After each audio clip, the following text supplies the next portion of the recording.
sports office. Today is like a round table. We got everybody here. My broadcast partner in crime over here, Bob Brown from 101.7 The Team. Look at me, I'm messing up your numbers, man. ESPN, that's all I need to know. Darvin, of course, you guys remember him, former NBA star, coach of the T-Birds, now with the Y. And you brought some of your fellas here. Former Lobo, Phil, tell him your name.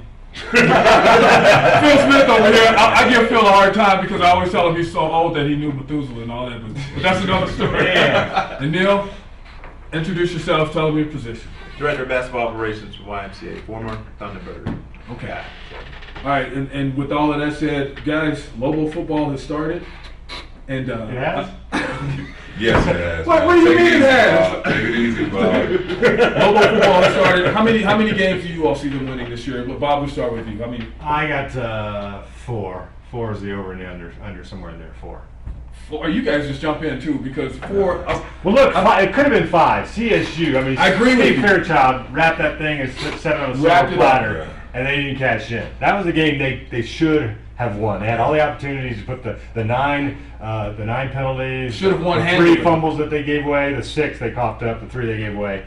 The 9 sacks that they gave up. I mean, all that could have been a distant memory if they'd won that game. Instead, now they go to Arkansas. Now they're probably going to get beaten up pretty good. Come back. They got to look at Texas Tech. So they're scaring 0-3. When you say Texas Tech, Darvin, you think that's a walkover for you guys? Oh, well, I wouldn't call it a walkover. Shout out to Mike Loxley. He's a good friend of mine. The guy really can't cook, really can't coach. I'm hoping he does well. I'm hoping he wins. He can bag about 6-7 games, hopefully. I think, he's done a great job recruiting-wise, building his staff as well. Had an opportunity to go over and visit with him at his office, and the energy is good up there. I hated to see them drop that one to Colorado State, but at the same time, I'm rooting for them all the way except against Texas Tech. Oh, yeah. Gotta go for the home team. Well, see Ronnie Daniels in action. Yeah, Ronnie Daniels is going to be good. You guys just jump in, and we're just discussing now. This is a round table. Yeah. Now, as far as the Lobo season goes, I agree with you, Bob. I do think that it was a possibility to win 5, and now it's more likely 4 because when you look at their schedule, it's set up like that. I mean, I just don't. Yeah. I just don't know. They're going to have a bounce go their way. They're going to have to win some games that they shouldn't, not supposed to win, so to speak. And it's just tough. I mean, we're all human. But when you start scheduling those big money games like Arkansas and stuff like that to a program that's still what are they getting for that game? Do you know? It's like $800,000 to $900,000. Yeah, that's what wow. So when you start doing those big money games like that, though, I don't know how much if it helps or if it hurts. I mean, it might help in the pocketbook, but I think it helps with the mentality of the competition level and really, not being. Even though it's been a rough last couple of years, I just think them going to Arkansas makes a big statement about Mike Loxley and his staff and the willingness of them to go to a big market that sounds good. Yeah. I honestly believe that they'll win that game. Now, when they win that game, the willingness is the athletic director saying, we need some money games on the schedule here. I'm not calling them body bag games. That's what some people call it, body bag games. Body bag games. How much of a willingness will it be to go play this game if you get shellacked? The point spread's 36. So 36-point loss is going to be okay. What if you get blasted like you did at Oregon? Does that show anything, saying a willingness to go on the road and make $800,000 and come home basically bruised and battered? Now you got to look at Texas Tech the following week, right? But look at this. Where maybe you could compete against them, but because you got worked pretty hard, your guys are a little roughed up. Right. You're not the same team going into that next game. Which, by the way, Texas Tech 2 weeks off. They are off this week. They got an extra week to get ready for UNF. Yeah. But maybe this opportunity with them losing yesterday or last week gives them an opportunity to, hey, come in hungry. It was a close loss. We should have won it. Let's go into Arkansas, prove what we got going on, and make something happen. I agree with all that. I mean, there's a way to look at it. I'm just saying, if it doesn't go that way, all of a sudden that snowball starts to roll down the hill. And then it's over. And then you lose some fans. We're talking first game jitters, man. That's what we're talking about right now.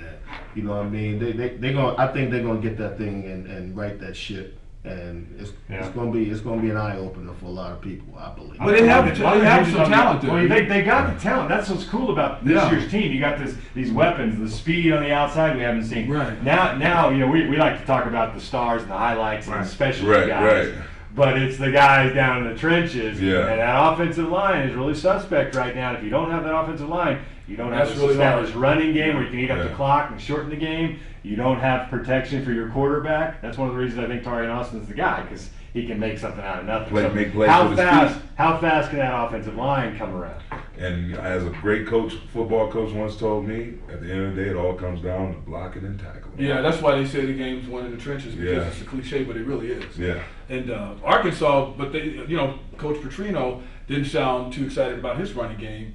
As they had a big 51-7 victory over the weekend, but at the same time, a lot of that was through the air, and then they get close enough to run it in. He didn't seem excited about his offensive line either. So it's going to be interesting to see how the Lobo defensive line, if they're able to get some pressure on this quarterback who's filling in for Ryan Mallett, Right. who's taking his place Yeah. after Mallett left for the NFL. So it's going to be interesting to see how that works out. But at the same time, I think they have a hurdle in their head that they need to jump Right. over, and it's that hangover of losing.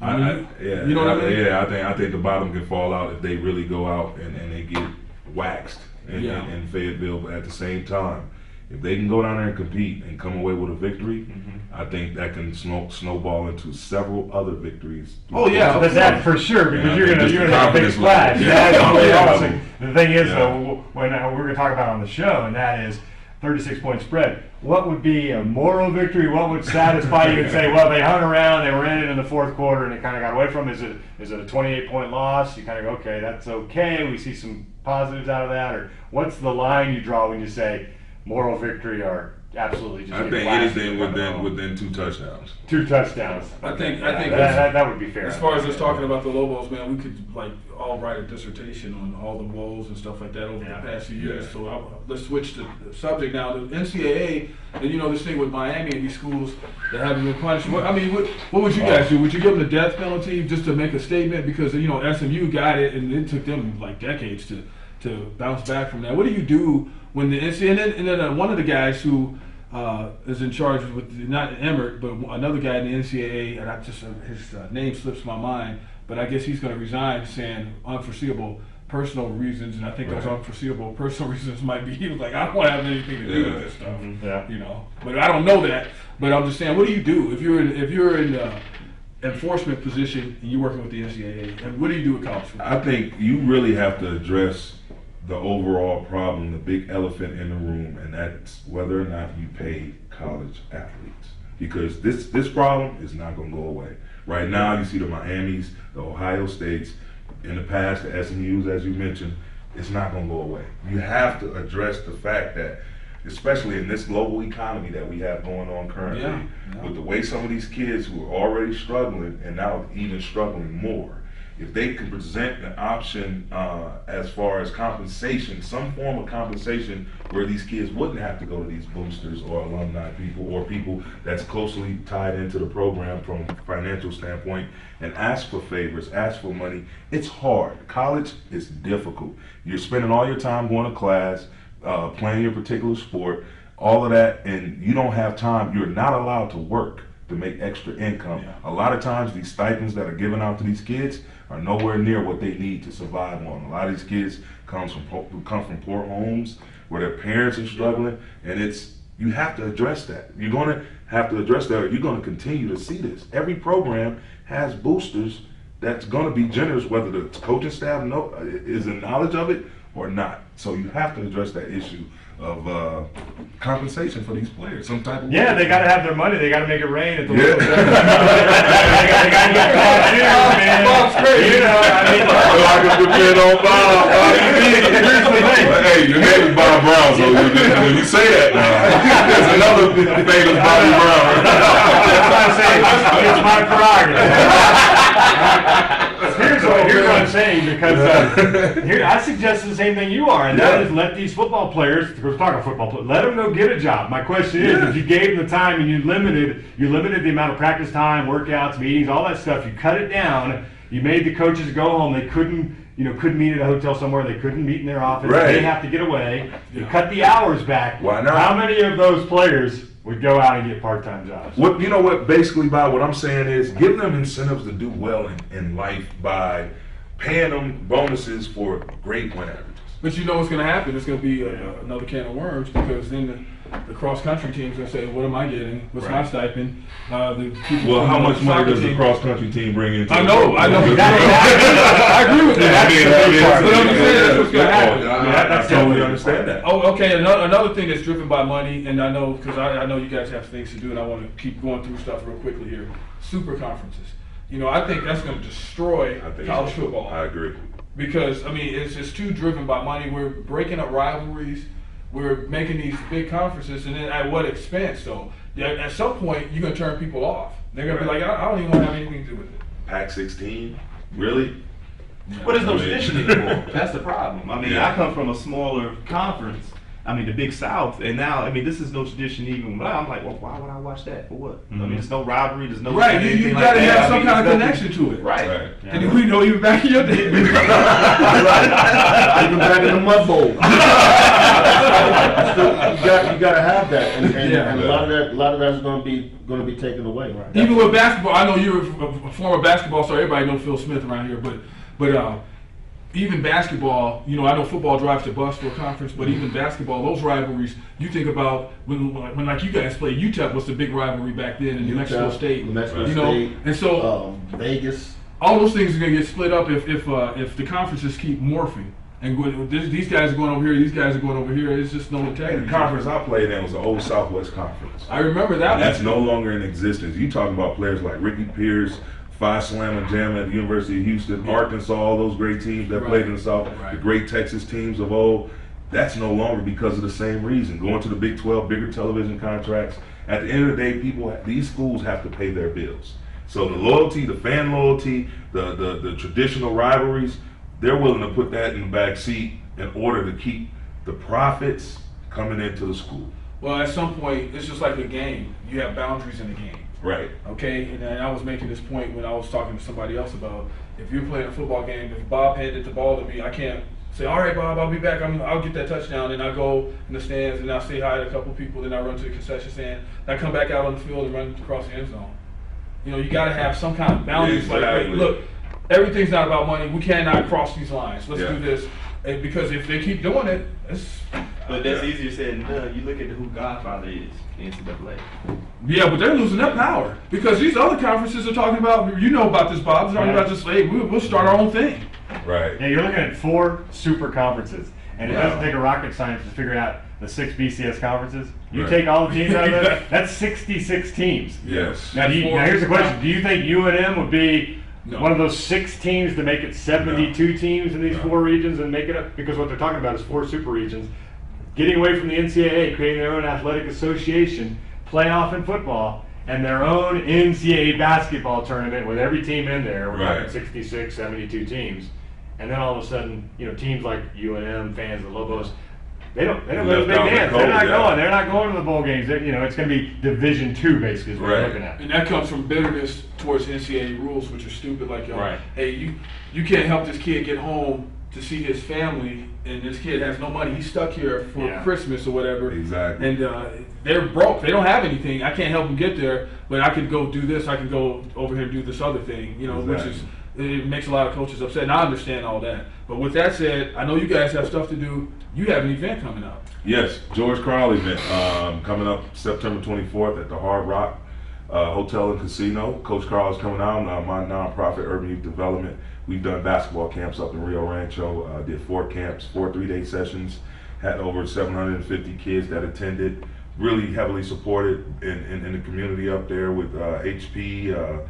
Walmart, Turbo Threads, everybody. I mean, Rio Rancho Public School District, the City of Rio Rancho, Parks and Rec. I mean, they were awesome. And a part of that is with my nonprofit, we try to be a feeder nonprofit where we partner with other nonprofits and try to make good events happen. So George, Coach Carl, I played for him in Milwaukee for 3 years, and he's a good personal friend of mine, and he beat cancer twice. Yeah, that's a prostate cancer, neck and throat cancer here recently. So he decided to come out, and I told him about the event. He was happy to do it. Anything he can do in the war against cancer, he's willing to do it if possible. And you know, the Hard Rock, they're giving us their venue, and the American Cancer Society. We partner with those people over there.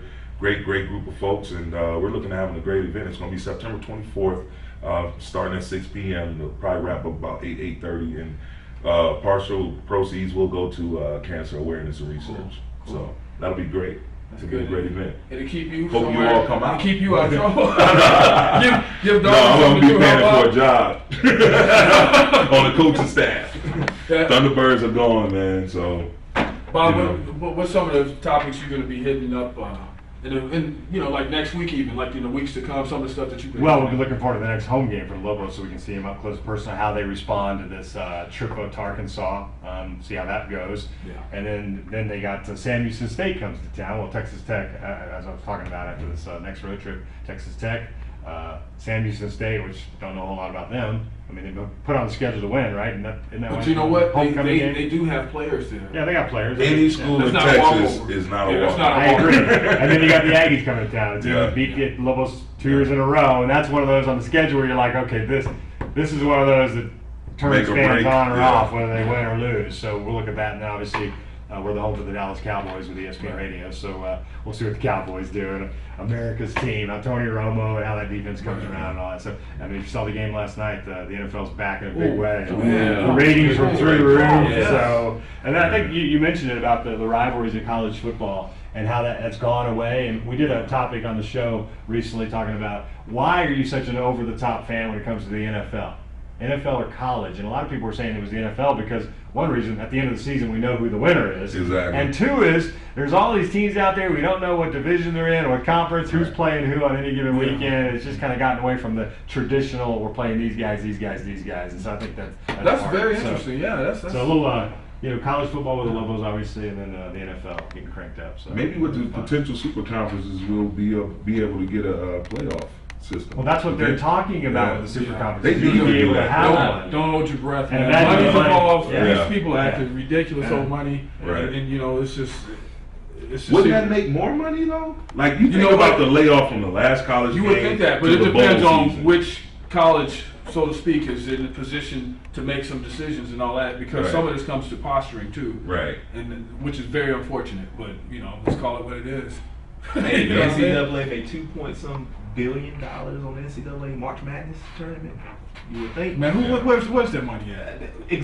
Well, according to this, where's that? That's what I'm saying. They're gonna have to figure I ain't got it. They're gonna figure out some type of way to pay these players. They have to. Hey, here's what I suggest, telling Darvin. you. You'll like this. With all this texting and tweeting and everything else, and the kids today and the social media, how would you like to see it one day on a Saturday afternoon where they're all ready to kick this thing off at 10 o'clock or a 1 o'clock game, whatever it happens to be, where all these kids have planned this, all these athletes around the country have planned it, where they go out to the 50-yard line and they all sit down at stadiums around the country, sending a message to the NCAA saying, you know what?